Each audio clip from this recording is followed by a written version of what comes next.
I have a special guest here, Anne-Brennan. How are you? Hi, Amanda. How are you this evening? I'm excited. We're going to talk about a very important topic here. She's the executive director of the Cameron Art Museum, and we're talking about Forks Road. You told me about this when we met during Cucaloris, and I thought it was fascinating. So in honor of Black History Month, who were the United States colored troops that fought at Forks Road?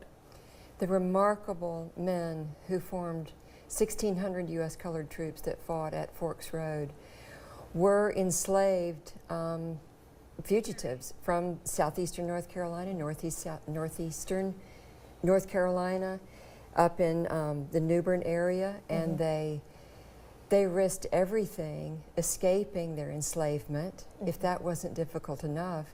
And then New Bern was Union occupied at the time, and many of these remarkable men signed up to serve on the Union side for the battle of the American Civil War. And all of the story of Forks Road is all of the men on the front lines on the Union side were these heroic U.S. colored troops. So they went, of course, for those of you for the Civil War, you know, they're fighting for freedom, you know, and as they're going to fight in this war, talk about what happened.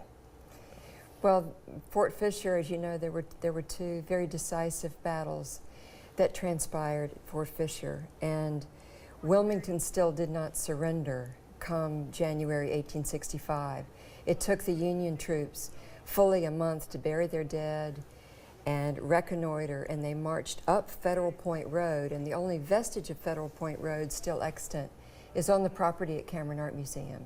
And we have interpreted the revetments that formed where the Confederates positioned the cannons and positioned their men and their musket fire, that the U.S. colored troops walked into in what scholars describe as a near suicidal assault.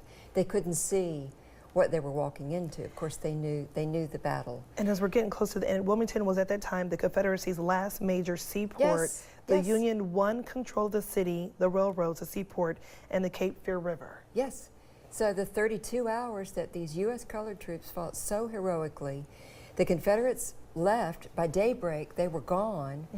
We entered the entrance to Wilmington, and Wilmington surrendered. And they were able to, again, these are slaves fighting for their freedom. Yes. For people that want to learn more, it's so fascinating. Talk about, we've got, you said Friday and Saturday, you're going to be doing something. Tell us about what the Cameron Art Museum is going to be doing that people can go to and see. We have extraordinarily devoted, knowledgeable USCT, U.S. colored troops reenactors coming to Cameron Art Museum.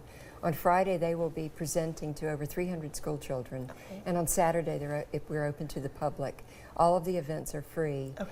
You come and touch this sacred ground that these men fought and died for. Talk with the USCT reenactors. We have lectures. We're even going to be serving hardtack, which is what the soldiers ate, that was made out of flour, salt, and water. Please come and absorb this living history of what is truly one of the most socially and politically important events of this entire area and of the American Civil War. Wow, thank you so much. Again, right in our backyard, the Battle of Forks Road fought for the possession of Wilmington, and the Cameron Art Museum occupied today as a site, right? Yes. For that happened. Okay, well, Anne-Brennan from the Cameron Art Museum, I'm getting chills. Thank you for sharing this story. Thank you so much, And Amanda. again, people can go out and see it firsthand. Thank you. Thank you.